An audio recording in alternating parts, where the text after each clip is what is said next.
What the heck is Formula One? Pole position, strategy, yachts and parties, safety car, Ferrari. beautiful corners. Oh, right, okay. There's a car in front of you. Try and overtake it. Oh, I hate you so much. Hello, you fools. Welcome back to another Formula Fools podcast. I'm David, your self-appointed expert, and with me is Skin, who is the local fool on this podcast. Oh, yeah. Hello, Thank you, Skin. Disc. How have you been? Good. Yeah, I can't complain. Yeah? Yeah, just been doing stuff, I suppose. Yeah, nice jacket. Thank you. Yeah. Yeah, I could complain about the price of that, but I mean, the jacket itself, not bad. Wonderful quality. Yeah. If anyone wants to buy it. I would prefer if there were McLaren ones that weren't sold out, but tis what it is. Yeah, it's fine. From pit lane antics to racing riddles, we're here to make you laugh and question your sanity. Sit back, not soot back. Sit back, buckle up. It's time for Formula Fools. Again, I'm sorry, no V8, V10. You got it in the intro. New intro. I have been pulled up by one of our fans this week, Skin. Okay.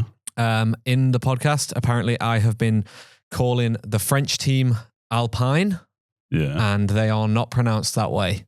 So I'm going to call the guy Matthew. Again, this guy's French, so that's definitely not how you pronounce it. There's no like it was Matthieu. So I'm still going to say Matthew, but there's probably a bit of a French twist to that name. I'd have a crack at it, but I'd sound racist, so let's not do that. Yeah, let's not do that. He sent us a voice note. Formula Fools, I love you, but can Disc please learn how to pronounce Alpine? I'm French, but I live in Perth. Lovely place, by the way. And you're hurting my soul every time you say Alpine. I mean, that team is hurting my feelings enough every weekend, isn't it? Thank you, guys. Love you.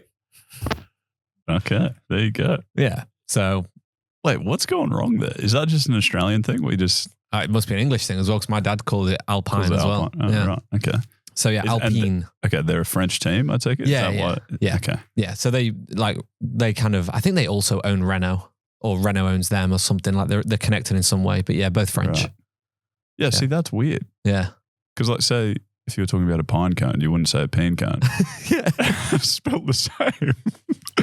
Is it not? No, it is. Yeah. I mean, you're asking me a spelling question, but yeah, I'm pretty sure they're spelled the same. True, you are. Yeah. No, I'm with you. But Alpine, that's what I've got to go with from now on. Right, okay. Apologies. Yeah. Well, I received that before the Australian Grand Prix, and I messaged him to say, listen out for the next pod. I'll bring it up. Completely forgot. We got caught up on a lot of things last week with the Australian Grand Prix, so I saved it for this one. All right. Thank there you, go. Matthew, for letting us know. Your name's probably not Matthew, so you also hate me again. We are going to go to Ryan for a hot lap recap. It's the first one of the season. We didn't have one for Australia because there was a lot to do in that one. Yeah. So first one of the season. We were there. Like, we had enough. Yeah. We had enough of a recap. Yeah, and I almost got a hot lap. Very nearly. This close. So close. Welcome back, fools. Yes, it's Hot Lap Recap time, where I squeeze the latest Grand Prix into the time it takes to lap the track, give or take some change. Today, it is the Chinese Grand Prix from Shanghai, round 2, first sprint weekend, and the Shanghai International Circuit did not hold back. This one's running long because, well, I'm poor at reining it in. Facts. First, the sprint on Saturday. Lewis Hamilton took his first win in Ferrari red, leading from pole and holding off McLaren's Oscar Piastri, who finished 6.8 seconds back, making up for that Australia mishap, though. Max Verstappen settled for third after a tyre struggle, 9.8 seconds off Hamilton, and George Russell bagged fourth for Mercedes. Charles Leclerc, 5th for Ferrari, Yuki Tsunoda 6th, Kimi Antonelli 7th, and Lando Norris scraped 8th after a pretty shaky start. Decent points, but all around disappointing for McLaren though, who did hope to dominate. Sunday's main event. McLaren did turn up though. Oscar Piastri converted pole into a win, his third in Formula One. He's looking strong, isn't he? Leading Lando Norris home for a 1-2. Norris happened to fight brake issues late on into the race, but he managed to hold on 1.3 seconds ahead of Russell in third, who was chasing him down. Verstappen clawed to fourth after a scrappy start, managing to pass both Ferraris on track. And speaking of Ferrari, they imploded post-race, didn't they? Yeah, Leclerc and Hamilton both disqualified from 5th and 6th. Leclerc's car was underweight and Hamilton's plank too worn. Well, that's what years of dating a pussycat doll does for you. Ferrari say genuine errors, but 0 points either way. Now, Williams, they had a pulse again, didn't they? Oh, Alex Albon 7th. Dave is grinning like it's 1996 all over again. Were either of you actually born in 1996? Just checking. Anyway, Carlos Sainz limped off to 10th, still figuring out that car, isn't he? But he managed to get a point because those others got disqualified. Haas chap's unfettered optimism took a slight hit yet again. Esteban Ocon 8th, Ollie Bearman 9th. Solid midfield racers, but they are miles off the pace. Although you have got to love the confidence of Ocon giving a little chow to the cars that he passed on track. Right, Jack Doohan copped a penalty for punting Gabriel Bortoleto, dropping from 14th to 16th. 13th now with the disqualifications. And Fernando Alonso retired a lone DNF in this race after a messy tangle at turn 7. Who'd have thought that Stroll was the one holding up the Aston Martin team? No safety cars, despite the lap 1 Leclerc-Hamilton nudge together and Alonso's exit. Shanghai stayed tame, didn't it? 2 days, 2 races, one hell of a shake-up in the points, though. Now, before I go back to you in the studio, Dave and Skin, I've got to ask, Dave, surely it's time for you to place a bet on where Williams will finish this season. Okay, if you're right, you pick a Williams-themed tattoo to have, all right? Oh. And if you're wrong, then let's let the fools decide. Back to you in the studio. Crikey. Okay. I like it. P6. P6, you reckon? Yeah. Okay. Yeah. I think we're gonna be better than last year, but I still just don't think we'll pip the top 5. Right. Especially seeing Racing Bulls and their pace. I think if they can figure out their strategy, then they'll beat us. But P6. I think Racing Bulls have you covered. Wait, Yeah. so who's going to be in front of you? McLaren first. I love how I say you as if you're somehow involved in the Williams team. I am. They call me David Williams. Okay. So McLaren, I reckon my full order would be McLaren first, Mercedes, Red Bull and Ferrari. I wouldn't like to decide where they're going to be in 3rd or 4th. Okay. And then You're back in Racing Bulls. I'm back in Racing Bulls for 5th and then Williams 6th. Okay. Yeah. All right. I like it. Yeah. But yeah, Ryan mentioned quite a few things there, obviously. Hot lap recap. For the sprint race, which I want to just touch upon first, it was very boring. Mm-hmm. Like, not a lot happened after lap 2 or 3. Easy disc. Lewis did really well, obviously, in the sprint qualifying. I said last week he was going to bounce back after Australia and have a great weekend. And he did very well to win the Australian Grand Prix and put it on pole and then win and just cruise to the victory kind of thing. But it also just showed that the race was also going to be fairly boring because the degradation in the tires was just absolutely ridiculous. Like, it was just so high. Right. So everyone was just going so slow. Yeah, okay. You would think degradation in the tyres would make it an exciting race if the cars are harder to control. Yeah. People would crash and stuff, but everyone just controlled them well. I think it was just so, and the main race as well, like, it was just so time consuming to pit.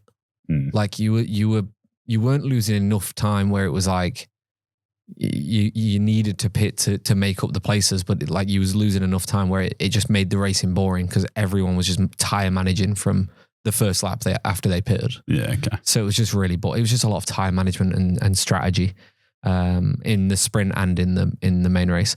Like, even Oscar's overtake on, or was it Lando's overtake? No, yeah. I can't remember the finish. Who finished in P2? Was it Oscar that finished in P2 in the sprint? Yeah, I think so. Yeah. So Oscar's overtake on Max towards the end was just like, it was just because he had saved his tires slightly more than Max had in the early stage of the sprint. So he made the overtake work. And It was just like, oh God, this is what the race is going to be like on Sunday. When we, in our group chat, when Lee and Mikus were both like, yeah, ready to watch the race, I was like, oh fuck. So this is going to be shit. Good first one to get stuck into. Yeah. But yeah, so Ferrari did very well, looked very strong in the sprint, and I was fairly happy with my prediction that they were going to dominate through the race, and then qualifying hit for the main race, and they were nowhere. Yeah. They just lost all the speed. Do you have any idea what happened? How could that much change overnight? Or did the other teams, like would the other teams have just sandbagged a bit because they didn't care that much about the sprint, or what would have happened there? I don't have an answer for you. The sandbagging is a good shout because second race of the season, you don't want to risk losing too many points for the main race. You don't want to bin it in the sprint. So maybe that's the case, but I don't know. It was a very weird sprint race to main race kind of transition. And yeah, it was very weird to see Mercedes and McLaren all of a sudden just be gurus in qualifying 3 hours after they weren't that great in the sprint. Yeah. It was bizarre. Very bizarre. Yep. No, I found that as well. Also, the other thing that I don't quite get about the sprints, I suppose, is like everyone seems very excited. Like Lewis won, like best driver of all time, gets a win with the best car, the best, like whatever, longest history in Ferrari of all time, and all this wonderful stuff. Like it was a big deal. Yeah. Does the general public feel like that? Do you think? Does anyone care that much about the sprints? Okay. No one cares. Okay. And Lewis won't care. Right. Lewis will not count that as his first win for Ferrari. Yeah. There's no way. Yeah. It kind of feels a bit wrong. Yeah. I said that straight away after the win. I was like, Lewis and Ferrari's first win was going to be a masterpiece. That has poo-pooed it. Okay. Like that has massively poo-pooed it. It will still be a big deal when he does win for Ferrari for the first time, which will happen. But yeah, a sprint race it's like Oscar. Oscar won a sprint race before he won a main race. And it was just like, I think that he even said after the race, he was like, nah, it's not a GP though. Okay. So yeah. And sorry. So with that, we're getting ahead a little bit, but obviously Oscar went on to win on the Sunday, and so Oscar's got 3 race wins now. Yeah. Is that 2 and a sprint, or what? Like, do we count the sprints, or are they separate? Has he got 3 Grand Prix wins? Okay. Yeah. So he's won 3 Grand Prix. He's won 1 sprint. Okay. Or I can't. I don't know what the exact numbers are, but yeah, I would say if we're saying he's got 3 wins, it's Grand Prix wins. Right. I would never count a sprint on that. Okay. Yeah, because like Max has won like fucking 75,000 sprints compared to anyone else. But the good thing for Ferrari and for Lewis is that was Lewis's first sprint win, and that's Ferrari's first sprint win since they've been in Formula One. So it's pretty impressive that they actually managed to get that over the line for the first one of the year. So yeah, you've kind of got to give them that they did well. But then 3 hours later in qualifying, they did shit. Lando also struggled in the sprint, which was weird to see. I think I even said last week McLaren might win by 30 seconds in the Grand Prix this week. And so to see McLaren struggling in the sprint qualifying and sprint race, it was bizarre because I just expected dry conditions, they're going to fly. So maybe we've got a tighter season than what I said last week and a few people predicted after the Australian Grand Prix. So that's good news, I suppose. Yeah, that's exciting. Yeah. On to the race. Racing Bulls qualified very well. Had a very good race up until they pitted for the second time. Yeah. Yeah. Bizarre. Yeah. Yeah. So the whole like 1-stop versus 2-stop thing seemed like a very big deal in this race, and they kind of screwed it. Is that fair to say? Yeah, absolutely. That is fair to say. Okay. Like it was almost like I'm sat watching the TV like everyone's going to 2-stop now.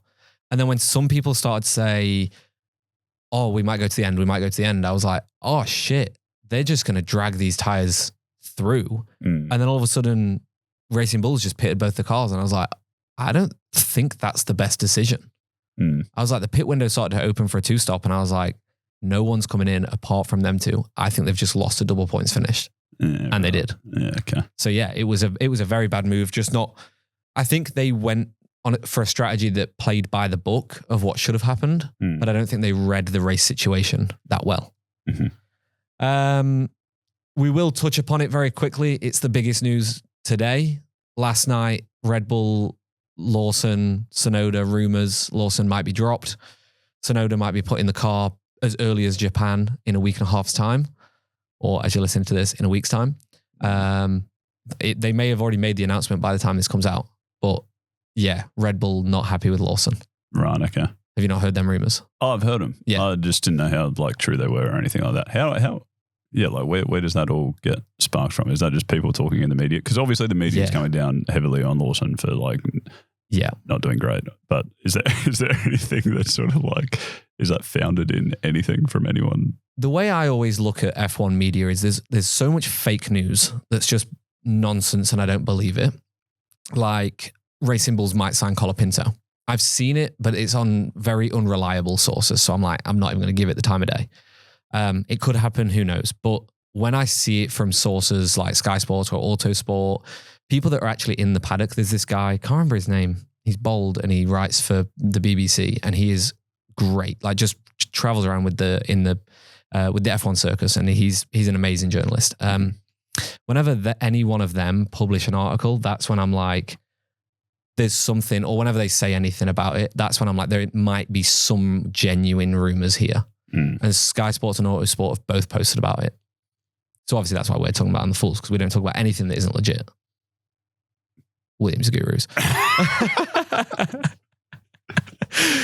So it's genuine rumors. Who knows if it'll come true? We've heard all this shit before. Red Bull likes to throw stories into the media to put the drivers under pressure to hopefully make them perform.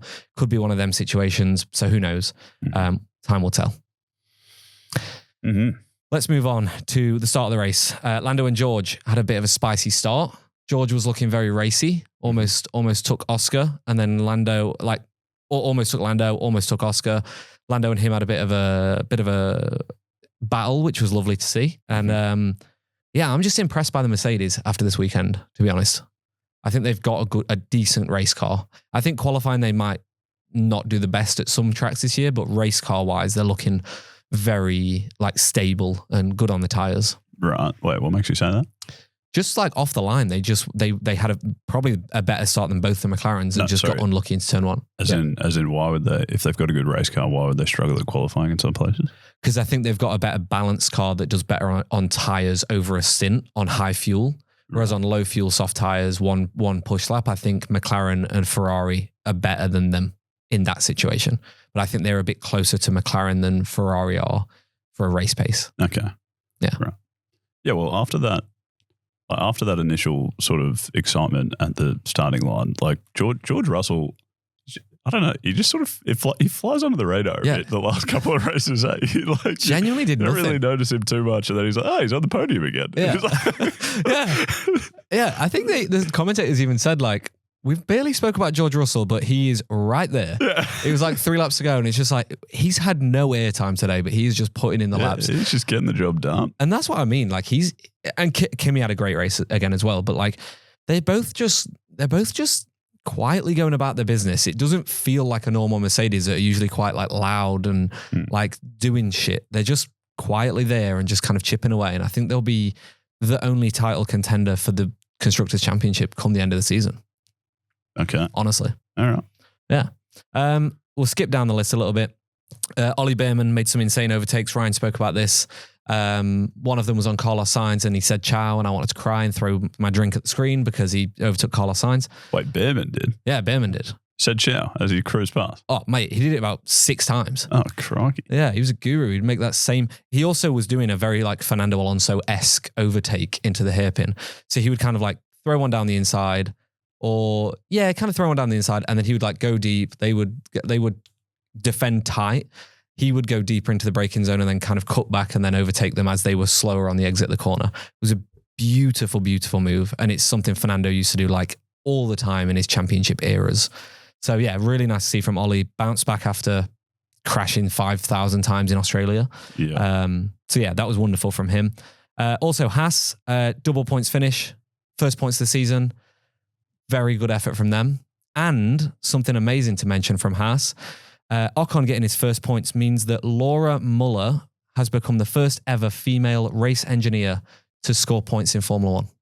So that is a fantastic little accolade. Cool. That they got this weekend. Yeah, right. Okay. Yeah. Cool. Well done, Haas. Well done, Laura. Not to Ocon so much because he's French, but I'm joking, Skin. Come on, Dave.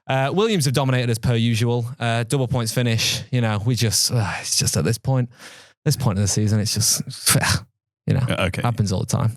You were, and well, to be fair, and most people were seriously aided by oh yeah, Christ. some disqualifications.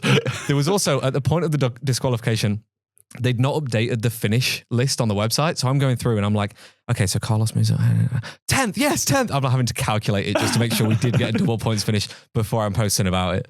So yeah, we got very lucky. Anyone that scored points that shouldn't have scored points got very lucky in that case. Yeah. Speaking of the disqualifications, it's a very weird one. So Charles was disqualified because the weight of his car was below the minimum weight required. Mm-hmm. I read or I heard that because of his front wing damage, they were allowed to replace his front wing like for like. So the exact same spec of front wing so that the weight could be calculated. And he came in overweight and then they drained the fuel and then he was underweight. So he was disqualified, which we have seen before. But very tight margins apparently. Yeah, okay. Lewis Hamilton was disqualified for the thickness of his plank. So remember we spoke about the planks last year. They have like the titanium blocks inside of them. Yep. So they're supposed to be 9 millimeters minimum at the end of the race. His was 8.5 millimeters. So it was like the size of a credit card, too thin. That is stiff as a honeymooners. Yeah. So it's very tight margins for Ferrari. Didn't hear much about Pierre's, but Pierre's car was also underweight. I've not heard much about how far underweight, so I'm going to assume his might have been a more of a slam dunk than Charles, okay. or just Ferrari. Blatant cheating as opposed to... Sure. Moving on, me and Skin have written a little driver of the day or / biggest letdown. For me, I went with Ollie Bearman. I think I couldn't have sung his praise more in part 1 of this podcast. He's a guru. Amazing overtakes. Who's your driver of the day, Skin? I think I have to agree with you. It's like he was kind of the only person that like qualified low and finished significantly higher without just simply the fact of the disqualifications. I suppose he actually like overtook some people. Obviously, I was tempted to go Piastri because I'm a little bit biased, and he won. I feel like the winner should be driver of the day, but I can kind of understand the thinking in this case where he just like obviously sat in the fastest car all the whole time. Yeah. And also like when you look at Ollie, Kimi had some good moves, Isaac had some good moves, like people were performing and having wheel-to-wheel combat. So yeah, for me, Ollie all day long. All right, I like it. Biggest letdown. I'm going to go for the Racing Bulls strategy on this one. Just sucked. Okay. Lewis had the same strategy, right? He also two-stopped. Am I missing something there? Just Lewis lost one position because of it. I think for Lewis, it was a gamble worth taking because had the rest of them decided to do it, the undercut was so powerful at this circuit that he could have potentially podiumed had it paid off. So, it's a toss of the coin. But I think in Racing Bull's position where it was tighter in that, like 6th down the field, where that was tighter, I think it was just the wrong strategy from them. Right. Whereas Ferrari, they could gamble a bit more. They had a bit more of a gap. Okay, gotcha. I mean, it feels very negative saying the biggest letdown. I don't. But if I had to pick someone, I think I'd say Carlos Sainz, and it's not so much like that one race. Obviously, he ended up getting points. So I mean, he's a fucking guru. but just I just don't understand what's happened from like preseason testing where he was like the fastest driver anyone's ever seen. Like now he qualified quite low. That didn't do anything super exciting in either of the races over the weekend. It was I was hoping you were going to be leading the championship. Do you know what it is? And it's something that I have spoken about a lot since Australia with friends and family. The amount of hype that Carlos received ahead of this season was too much. Yeah, okay. And people have been discounting for over a year now, and this season have discounted Alex so much and his driving ability. I think if you spoke to any of the drivers on the grid, they would all say Alex is top 8 drivers easily. Like he's one of the best drivers on the grid in terms of racecraft and looking after tires and things like that. And I think now that we're actually seeing Alex versus Carlos, okay, Carlos has got some catching up to do for sure. And I agree that he probably deserves like biggest flop or whatever we've called it, biggest letdown. I agree he deserves that. But I just think it's that people overhyped him and underhyped Alex. And he's kind of being shown up a little bit now because actually Alex is a good driver. Okay, gotcha. Skin, you've got some questions post Chinese Grand Prix. Let's go through them. We have also got some fan questions that we put up on our Instagram. So if you do want to be involved in this seg, go over to our Instagram. You can get involved. Yep. Okay. Beautiful. I do. Yeah, I do. A couple of quick questions. I feel like we've already answered one of them, but mainly around the 1 or 2 stop strategy, right? Yeah. So what like, just explain anything you like to me. I still don't entirely understand like how the hell they decided like it was a wonderful one-stop race this year, except for Racing Bulls couldn't work that out. Like what are people looking at? What would Racing Bulls have been looking at when they made that decision? But then also China last year was a two-stopper. Yeah. Everyone in China last year, almost all of the teams, I think almost everyone in the top 10 two-stopped last year. What the hell, like what would have changed between China last year and China this year? It's the same track. Nope. What? No. Wrong. Is it not? They resurfaced the entire track. Oh, okay. So that's the biggest big change. That's the biggest change. Yeah. When you showed me your questions before, I was like, I'm going to get you with this one. Right. Yeah, they resurfaced everything for this year. I think it's been, I think the race came into play in 2004 or something, and they, I don't think it's been resurfaced since then. And they obviously had the big break for COVID and things like that. So yeah, I think it was the first resurface we've ever had. And so that made a difference. And I think because of that, Pirelli may have brought a slightly harder compound of tire to this race. I do know that the hard, as in like, so there's, let's say I think there's 6 ranges of tires and they only ever bring 3, a range of 3. The hardest compound tire we had at the Chinese Grand Prix was also a new version of that compound, and no one had tested it in preseason testing or in Australia or anything like that. So it was the first time they were also running it. So people were looking at the race beforehand saying it's going to be a 2-stopper for sure. But then during the race, because of tire management and things like that, like we spoke about, the hard tire was actually, it looked like it was like graining and tearing apart a little bit. And then if you drove through the grain, it was actually like sticking still quite well to the surface. So it wasn't being destroyed or ripped apart as badly as what people were expecting before the race. Mm-hmm. And so I think that's why they made the one-stop strategy work. They had to do it with heavy tire saving because China, with the entry of the China, the pit entry, being quite a sharp left-hander, you lose quite a bit of time from just like, entering the pits and then exiting the pits. It's quite a big pit stop to make. And so I think that what they decided to do was just, let's go with more tire saving during that first and second stint to try and extend the first stint and try and make them last well in the second stint so we don't have to do a 2-stopper. But yeah, Racing Bulls just weren't reading it that well and they just made a big mistake there. Okay. Yeah. But mainly the surface.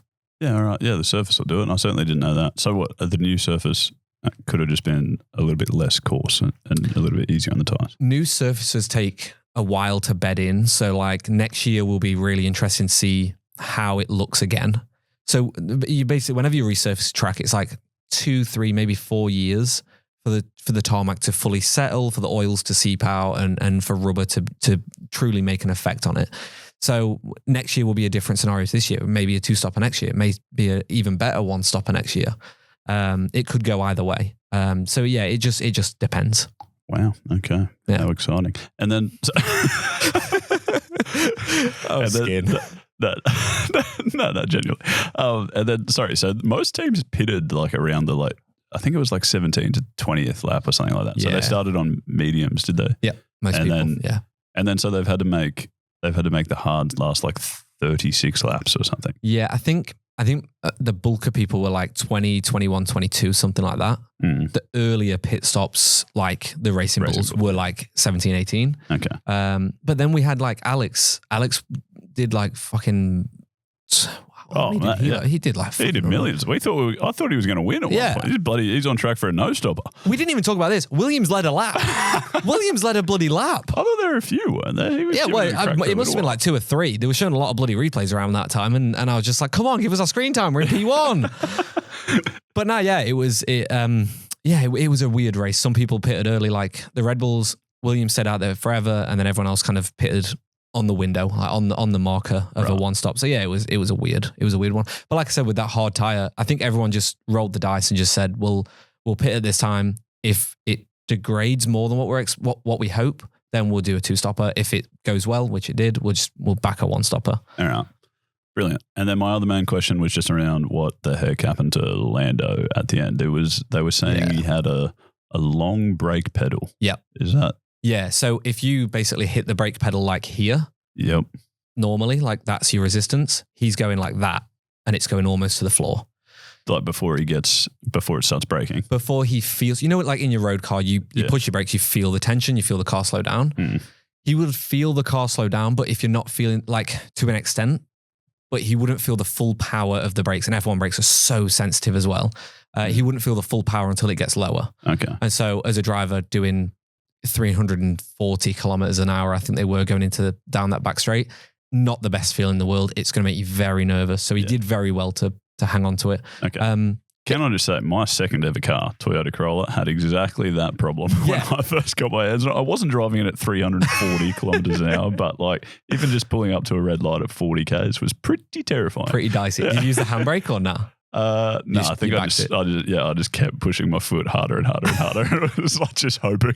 Yeah. Obviously that was an old Toyota, because Toyota now, Toyotas are just wonderful people. That was I think I got it about sixth hand, that one. Yeah, okay. It had been through every member of my family before I got it. But it's the exact same feeling. It's obviously doing faster, but it's the exact same feeling on the foot. It just feels like that, and it's horrific. And it can be brake fluid. It can be like Max in Australia last year, where his brakes just blew up. It can be something like that, where brakes genuinely just fail. And that's why Fernando exited the race, because he had a brake failure. Yeah, okay. His pedal may have gone long, and that's how he may have felt it. But yeah. Okay. It's a genuinely scary situation. But then it was obviously pretty cooked by the end, because I think coming into the last lap, he had like a 4-second lead on George. And then by the end of that lap, it was down to like 1.6 or something. Wasn't it? So that one lap, he's lost a lot of time. It was the long corner going onto the back straight. I'm like, you're just watching the time, and it's like, oh, he just lost a second on that corner. It was like unreal how much he was going slow. Yeah. But even they showed an onboard of him, and he's just like going into some of the faster bends. Just did not have he was just lifting and coasting. He was just coming off the throttle and using the engine braking to slow the car down. Ugh. And it was just, it was dicey. He would have been very nervous. Okay. But they said to him on the radio, like, this is only going to get worse. So he knew that was coming. And he said afterwards, he was like, mate, a few more corners and I wouldn't be in this position. He said I might have lost a few more positions. So he got very lucky that was the last lap. Yeah, nice. Couple of questions real quick from our fans, just a little bit of like race reaction or questions. Someone asked, could Yuki be in the RB2 for the home race? We've already answered it kind of. He definitely could be. I think it would be Wienersville to Rackley that quickly. The car is the issue more than the driver. I think we know that by now. Checo was not that bad last year. That's pretty much confirmed now.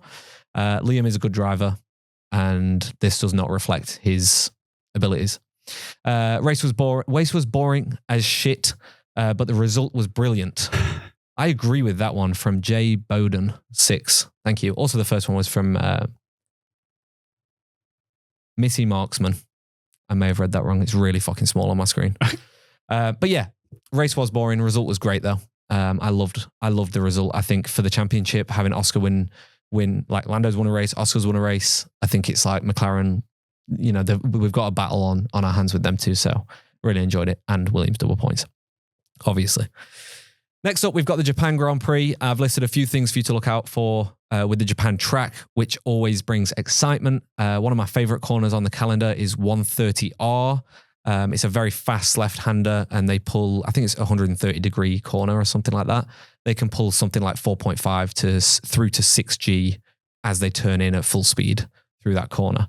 Sorry, you're telling me you have favorite corners on the calendar? Skin, we've been through this. It's literally in the intro of the chocks as well, of the fulls now as well. Wow. My favorite corner is El Rouge at Spa, El Rouge up to Radion. Okay. How many corners you got on this list? Like 4 or 5. I think we need an episode on your favorite corners. Okay, yeah, we'll do something on that. I like that.